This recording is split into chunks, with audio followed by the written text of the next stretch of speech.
Hey guys, it's Davey G here. Welcome back to another video. I have to apologize in advance for my absence. I've been living in a lot of different countries this month, just living out of a suitcase. Hasn't been the most convenient to make videos for you guys, but I'm still really working on crypto. I'm always trying to get new alpha with the purpose of helping you guys. Of course, helping myself, but yeah, so I can also help you guys. And I want to make a video that's a bit different to what I'm used to, not exposing scams, not giving instructional DeFi tutorials, and I want to give you the cream of the lessons that I've learned over the past 4 years and distill them down in this video and just tell you the most important things that you need to know. So I've been in crypto since 2017. I can say I've officially been in crypto for 2 bull cycles, and I've got a lot of lessons, and a lot of them aren't perhaps what you'd think, and you can learn a lot about yourself by participating in crypto. So over the past 2 years in crypto, I've become very passionate about the inner workings of the mind and the importance of psychology in regards to being successful in this field. Now, before you click off in this video, let me first explain to you why I at least came to this conclusion. Well, one of them is that there's a little bit of a black pilling that happens along the way. The longer I've been in this, the less optimistic I have become. That's not to say that I don't believe you can make a lot of money in this. You can make a lot of money in this. But what I've noticed over the years is the vast majority of people in crypto that I've known who've been in for, whether it's 5 months or 4 years, the majority of them lose everything. And I would see it happen again and again and again, and I would really try and uncover why this is going on. This is so epidemic. I would see people make 10x gains and then end up with negative 10x gains, losing what their initial principle was. I'd see people that made a lot of money and then lost everything on leverage. I'd see people that did really well on Bitcoin, then they went all into some shitcoin to do another 100x or something, and then lose everything. And it really saddens me because when I first started, I was a young man. I was 23 at the time. I just turned 28 yesterday. And when I was younger, with all my friends, we were in crypto, we were incredibly optimistic. And there was a sense of, wag me, we're all going to make it. And I was very hopeful about, everyone becoming successful in crypto. But as I grew in my understanding about how crypto work, I became more and more black-pilled and realized actually it's not the case. Not everyone is going to make it. In fact, statistically speaking, most people aren't going to make it. And part of the reason why is that most of crypto, the majority of it, the vast majority, more than 95%, it's a zero-sum game. In order for people to do a 10x game, a lot of people had to have sold the bottom or bought the top in order to pave the way for someone to buy at the correct price. Now, I used to be really into leverage trading. Before DeFi, I was really into leverage trading. I was a Bybit trader, and I'd done very well in it. And but the thing is, I was very naive about the mechanics behind how it worked. I mean, I understood the derivatives part, but it didn't really sink in about exactly where the money was coming from. The reality is when you open a position and then you close it, that money is coming from someone else's pocket. A lot of people had to lose. And it's not like 50% of people win, 50% of people lose. I came to discover over time, it's more like one person wins and maybe over the course of a year, 20 people or 30 people lose. That's typically been my discovery. The majority of people lose to make one person wealthy. Now, I don't want to get into the morality of this. I'm just trying to point out the fact that this is a zero-sum game. Now, that's in the world of trading, and the exact same thing applies to when you're trading most coins. I don't want to say that everything is a Ponzi scheme. There's some things that are very clearly a Ponzi scheme, like Drip, or some of the nodes as a service products that I've talked about in my other videos. But everything here is basically treated simply as a modem of speculation. Now, the first lesson that I want to tell you about is that if this is your primary vehicle for attaining success in crypto, long term, you're going to fail because you might have 2 wins, but it might only take 1 loss to wipe you out. I would say it's unsustainable to be totally focused on the realm of speculation and greater fool theory. What you should be focusing on is what the real value of that cryptocurrency is, not so much on the narrative. And I've realized most people purchase things because of the narrative. And the reason why they purchase is because of the narrative is because they understand, oh, this is a strong narrative. How are other people going to react to that narrative? To me, there's only 2 things that you should be buying things for. Forget narratives, okay? For now, forget narratives. There's only 2 things you should focus on. Number 1, store of value, and 2, revenue generating assets. So what I mean by that, first and foremost, store of value. Bitcoin is a store of value. Because here's the thing, Bitcoin is a long-term game. And within that time frame of maybe 10 to 20 years, there's so many opportunities for you to fuck up. Maybe the narrative in the crypto world changes, and because you're purchasing things based on narratives because you're a speculator, well, maybe one day the narrative changes and then suddenly it's bearish. Well, now you have to sell, and then maybe it goes up and then now you have to buy. You're going to be psychologically manipulated out of your money by everything. Social media, the normal media, and financial institutions. They want to shake you clean. And to me, the people that have been most successful at holding on to their Bitcoin are the people that believe they're going to hand it to their grandchildren, the Bitcoin maxis. These fundamentalists are the only people that seem to actually be the most successful. Think about people like who got in 2013. A lot of people think that all it took was for you to just buy Bitcoin in 2013, and it was as simple as that, and then suddenly you're rich in 10 years or something. But in order to be at that stage where you have the conviction to hold no matter what, you need to have the mindset that you're in Bitcoin because you just want it to hold value. 1 Bitcoin is 1 Bitcoin. You buy it in the way you buy gold, or maybe you buy precious metals, or in bygone times, perhaps not now, you buy it in the same way you'd buy, say, hold US dollars and hold it in your bank account. To me, this is the only rational way of looking at Bitcoin, because if you're using it as a speculation tool, you will get shaken out at some stage when the narrative changes. So that's number 1, store of value. Is Bitcoin a good store of value? Yes. Is Ethereum a good store of value? Yes. Are others good stores of value? It's up to you to decide. But if you consider it a store of value, then that is a good reason to be purchasing crypto. And second one is revenue generating assets. For a lot of these, what truly gives these coins value is the idea that these things will bring you revenue.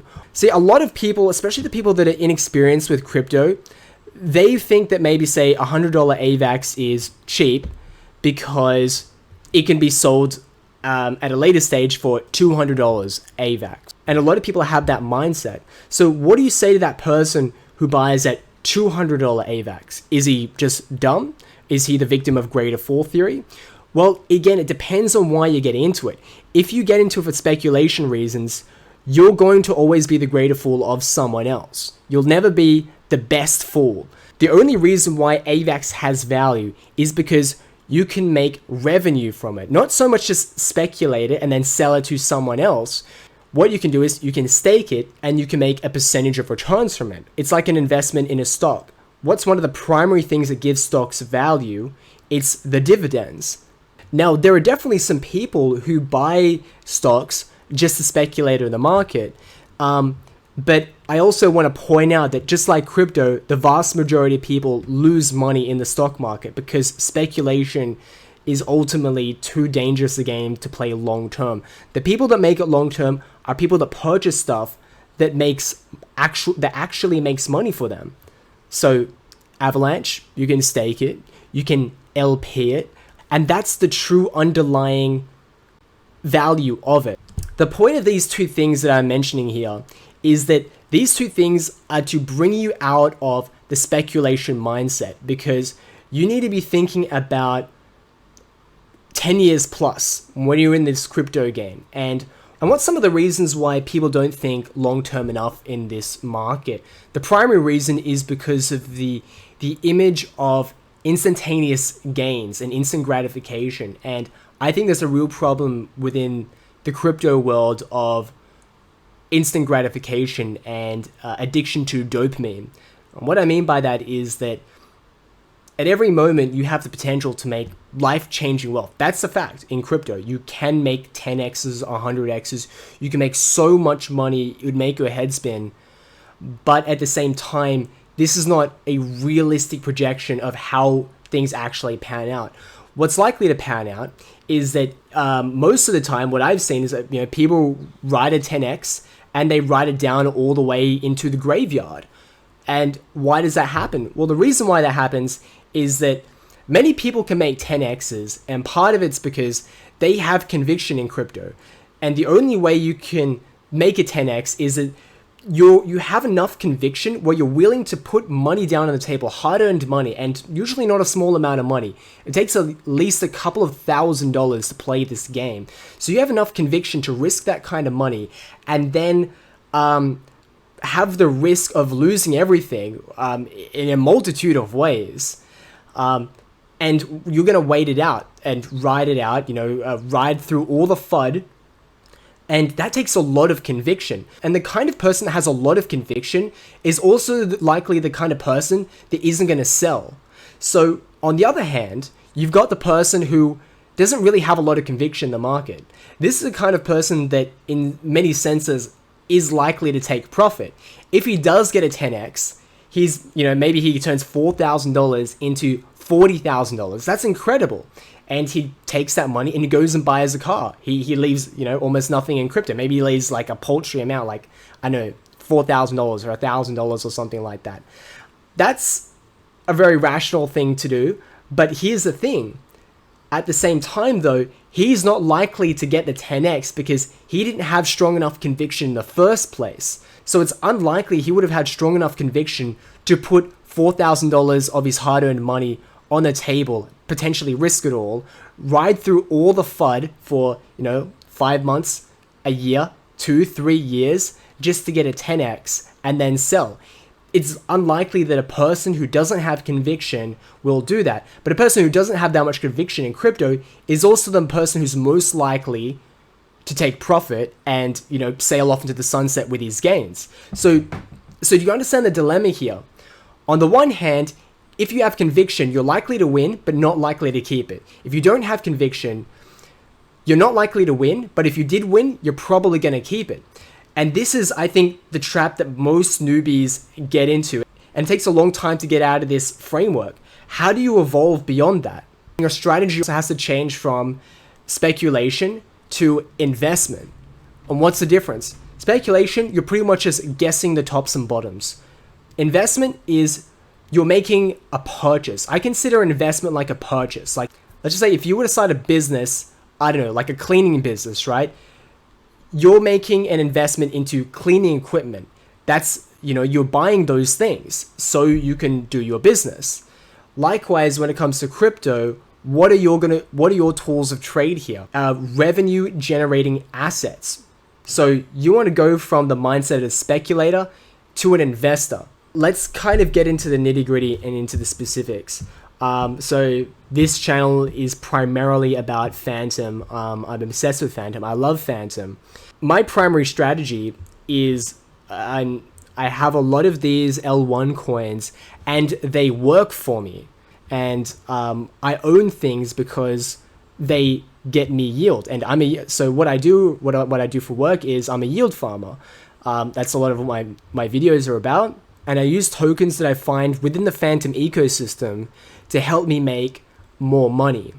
And I use the coins within the Phantom ecosystem to help me get yield. I own stuff, and it's cool if they go up in value. I want it to go up in value. That's good.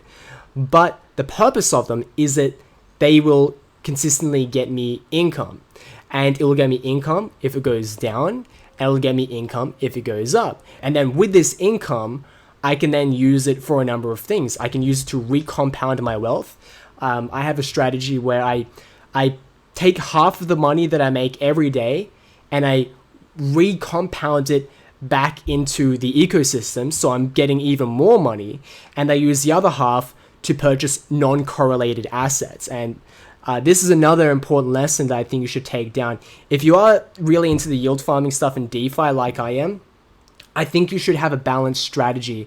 I think what you should do is you should have half to put back into the protocol so you're getting compounding gains, and then put half into uncorrelated assets. Uncorrelated assets would be fiat.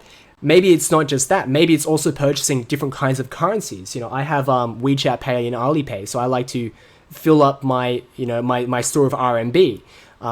Living in different countries, I like to collect different currencies. And biggest one is purchasing gold and silver. And the reason why I'm doing this is because of the next lesson that I want to teach you about, which is about achieving true diversification. And all these lessons, all the things I'm telling you are based on mistakes that I've made. And one of the big mistakes that I've made in crypto was I thought that, modern portfolio theory says that, the more investments that you own, the safer that your portfolio will be. Well, that's only true if those assets are uncorrelated with each other. So I'd make the mistake of, I'd make like a bunch of money in like one coin, and then I'd say, great, let's try and diversify a bit so I can retain this wealth but still get exposure to the crypto market. And I'd end up just buying like a bunch of different cryptos, but all the cryptos like rise and fall like a tide together. So if Bitcoin goes up, everything goes up. Bitcoin goes down, everything goes down. So you want to be purchasing uncorrelated assets as well, not just crypto with your gains. And another big part of this that I want to tie into as well is accepting that you can't predict whether the market is going up or down. Just forget it. Stop. If you're into TA, I would recommend not even doing TA anymore. I was a really big TA guy. I used to love TA because I was a trader. You'll start developing biases about the market's direction, when in reality you don't know. And I've been humbled enough times to just say, screw it, I don't know. And that's why I make it so every day with my profits, I put 50% back into the market because I believe in it. I have a conviction about it. But because I don't know 100% whether it's going to go up or down today or tomorrow, I then use the rest of my profits to put into uncorrelated assets. Now, I'm not a stock market guy. I don't know hardly anything about stocks, but if you know about stocks, then perhaps you can put it into the stock market, precious metals, different currencies, or maybe investing into your business, anything besides crypto. Because you just don't know because you just don't know how things are gonna go. And I think especially now for me personally, I'm in a stage where I have no idea exactly what's gonna happen with crypto in the next year. I can say in the long run, like 10 years from now, what's gonna happen with crypto, but I can't say what's gonna happen in the next year. And if I've reinvested all my gains back into the market and then we have a really bad year, then all the income that I've been making, it's going to go down significantly, and my net worth is going to go down a lot, and I won't have any savings to buy the dip, and that's a worst case scenario for so many things. If it goes down and I've been putting it into non-correlated assets and they're not going to be affected as much by the crypto market going down, then I have the option of buying the dip. And the last lesson that I want to talk about now, it's really important, and that is getting off social media. And the reason why is because the crypto world is saturated in dopamine hits. Everyone is constantly looking for the next high, and ultimately when you're getting these wins, when you're getting a 10x, when you're getting some profit, when you're seeing you're in the green, you're not actually getting anything, right? You haven't sold and then used that money to go purchase anything real. It's just a number on a screen, yet you're getting high off it. You feel good. You feel like you're winning. Reality is nothing has changed. In the physical world, nothing's changed. Just some numbers on a screen have changed. But the important thing is the way you feel in your mind. You feel like you're a winner. You feel like you're a champion. You feel like you've got everything figured out. And ultimately, this becomes a feeling that you chase. And the problem with social media is that you're chasing hits of dopamine, and your brain is becoming hardwired to seek out this stimulation. And I think a lot of people are understanding this because there's more awareness about the damaging effects of social media. but we don't understand how this is affecting you in trading with crypto. Many of you in crypto get your information from social media. This has to stop right now. But firstly, it's accustoming your brain to seek stimulus, when in reality, crypto, well, I mean, anything in life, but even crypto is in fact a long-term gratification thing.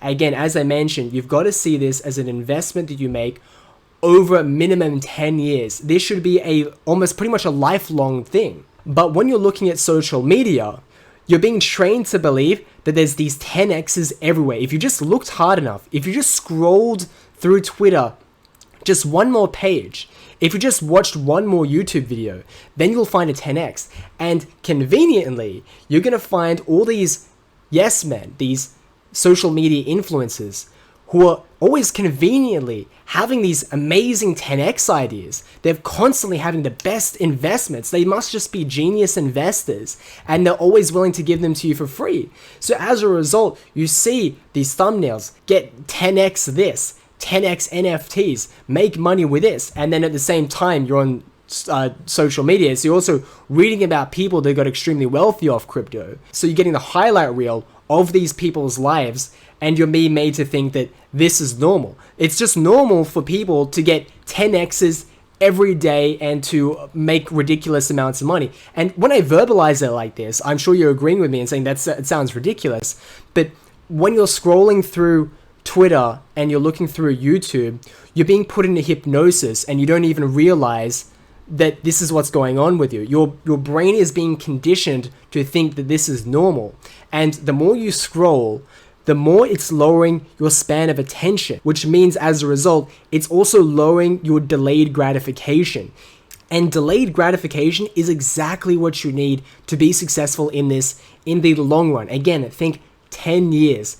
And that's just one of the problems with social media. The second one is genuinely malicious actors who paint a nice smile on their face. They seem like nice guys. They're wolves in sheep's clothing. And I'm glad that it's finally becoming more exposed in previous months. But it needs to be said. Basically, all social media influencers, they feed off you, shilling things to their followers in order to dump on them later, or sell them a product that hurts them. I used to really like Crypto and Carl from the Moon. These guys are like really OG crypto social media influencers. But I never, until recently, understood how damaging of effect these guys have. Let me put it to you. Let me ask you guys, have these guys had a beneficial impact on the majority of people who've watched them, or have they hurt the majority of people? Well, how have they made the majority of their money? They made it through advertising, leveraged trading. Now, as I mentioned, it's a zero-sum game where for one person to win, roughly 30 people or more have to lose. Now, if you've been following these guys for a long time, these guys lose a lot of trades. In fact, I don't believe these guys trade really that much anymore because they've been wrecked a lot. For sure, they made a lot of money during the bull run, but for sure, that's not where the bulk of their money comes from. It comes from shilling the Bybit links. It comes from shilling the leverage trading platforms. For the most part, really, at the end of the day, they're promoting online gambling, essentially. These guys don't care about you. You're just a meal ticket. There's a whole garden variety of these kinds of YouTube influencers. There's another guy called James Pelton. He's a much smaller one, so I don't want to give him too much crap like the bigger ones. But this guy's purely devoted to promoting videos about nodes as a service, of which he's usually conveniently already a part of. He wants you to join these Ponzi schemes. I'm not so much into the NFT stuff, but if you follow ZachXBD on Twitter, social media influencers cashing in their fame and all their reputation just so they can make some money off an NFT. So social media, it's a very predatory place. So my recommendation for you is to just get rid of all of it. Delete Twitter, delete YouTube. You can't delete YouTube, but unsubscribe from all of the YouTube channels. In fact, I would even recommend, if you're subscribed to my channel, unsubscribe from my channel. If that helps you train yourself to not follow social media influencers. I don't think you should even trust me, because why should you trust any social media influencer? Everyone has been known to be a scumbag. it would be better if you unsubscribe from my channel and just assume that I'm like everyone else, because this is the pattern of what happens in social media. And besides, it's not helpful for you. As I mentioned, I mean, just clicking this video is probably enabling the continued degradation of your attention span. Now, there's a last lesson that I want to tell you guys, and the most valuable lesson, and it's related to what we just talked about. Why would I want you to unsubscribe to my channel? Why? I'm at the stage now where I really don't care whether or not you watch my videos, whether you like or subscribe. And I'm going to tell you why. And I'm going to start with a story, okay? So I made a ridiculous amount of money last year. And but the thing is, I was a leverage trader. I was also really into the shitcoin stuff as well. But I was really into leverage trading, and I got a really bad beat. Full disclosure, November 2021, I lost a number. I don't even want to say the number. It was a lot of money, okay? I was still like up a lot, and I was still like living pretty well, but it was a pretty big setback. And what I had in mind was like I wanted to start. I learned a lot about crypto. I've been in for a long time. You know, being in for 4 years is almost like being a veteran now. It's kind of funny to think. I've been about 5 years now, but I had this idea that I wanted to be like the social media influencers that I respect and follow. I want to be like those guys. I heard those guys make a lot of money off YouTube. So as a backup plan, if things don't work out with crypto, then I can make money on crypto YouTube. So I had this idea that, you know, I'm going to make a YouTube channel, I'm going to make it big, and everyone's going to like and respect me. I'm going to become an influencer. I'm going to use this influence to peddle products. And I thought it was pretty innocent at first. I thought, you know, I mean, my first video, if you see in my channel, is like a Binance tutorial. It didn't do very well at first, but that's just to illustrate the frame of mind that I was coming from. I made videos because I wanted you to click the link. I wanted you to sign up with my affiliate links so I could make some money. Then I had some other ideas of like, you know, maybe I've got some shit coins and maybe I'll promote them so I can pump the bags. I really didn't think about the morality of these things at all at the time.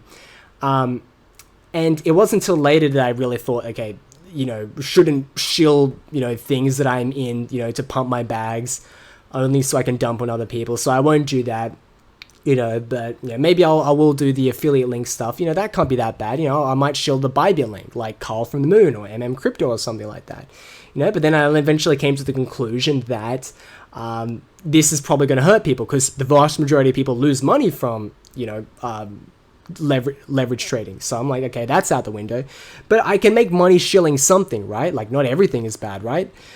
So I made these videos a lot, and I was really serious about making these videos, but I was finding that I was making a lot more money again. And I'm like, that's really interesting. You know, since I started making these videos, to make these videos for you guys, I had to do a lot more research than I was allowed to. I had to do a lot more thorough research.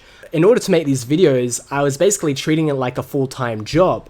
And most of that time was spent doing research. I was doing very serious research. And I'd have to like write stuff down, and I had to calcify my information by turning it more or less into a script, or at least being able to understand the thing that I was studying so well that I could explain it in the way that I'm describing it to you now.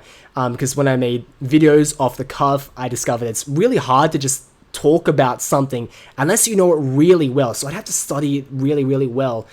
And I did it all with the purpose of, you know, giving this information to you guys. But as a result of becoming deeper and deeper in my knowledge about subjects, naturally, I just started being more successful. I had a far more complex understanding of DeFi, you know, and I really got down the rabbit hole of DeFi. And ultimately, I have you guys to thank for it. Now, maybe this video gets viewed by 1,000 people, maybe it gets viewed by 0 people. I'm probably just speaking to a camera right now and no one's watching me. But you, the camera, is responsible for the huge amount of success that I've been having. And I didn't have to ask anything from you. As I mentioned, you can unsubscribe, 0 people have to watch this, but I'm getting so much value by giving value to you. And this to me is the big epiphany, and I think this is the note I want to leave on for this video. As cheesy as it sounds, you, by helping other people, end up helping yourself even more. If you've got a friend that's interested in crypto, if you know more than him, take the time to actually try and help him. Because in the end, by teaching him, you're going to have to calcify the knowledge that you may have understood on an instinctual level just by gleaning the information that you've read over, maybe a year or two. But when you have to explain it to someone else, you have to calcify that information, and you're going to end up having a deeper understanding of that subject. But I think the best way to throw your hat over the fence is to actually create a platform for yourself where you can provide information and value to other people. So for me, that's YouTube. I'm a talker. I like talking to people. YouTube is natural for me, but you don't have to do that. You go into a Discord server and be a part of a group and just be active in that group. Try and help other people. Everyone's asking questions. Very few people are answering besides the mods, if that's their job. But most questions are going to be left unanswered. So challenge yourself to be that person to answer all those questions for other people. And remember, you're the one that benefits more than the person who gets his questions answered. Because maybe in the process of answering that question, maybe you don't have the problem, but maybe you have to go online and you have to research what that person's problem is. And to explain it, you have to kind of understand it a bit better. Maybe you have to understand the nuance, the complexities a bit more. And then when you write down your explanation to help that other person, you have to write it in a way that's understandable for that person. You're probably going to have to give a few paragraphs in order to help that person. But remember, that helps you more than it helps that person. So Discord's one. It could be, I know it's ironic, I told you to get off social media, but I think the only people that benefit from social media are the people that produce the content. Of course, there's the people that use it for nefarious reasons, but if you are the person that's there just to give value to others, you're going to be the few people that's on the platform that's actually getting something from the platform. So, sounds a bit woo-woo, a bit hippy-dippy, but it actually works, I promise you. So, yeah. So, I hope it's been helpful, guys. Thanks for watching. Remember to unsubscribe from this channel, and I'll see you later.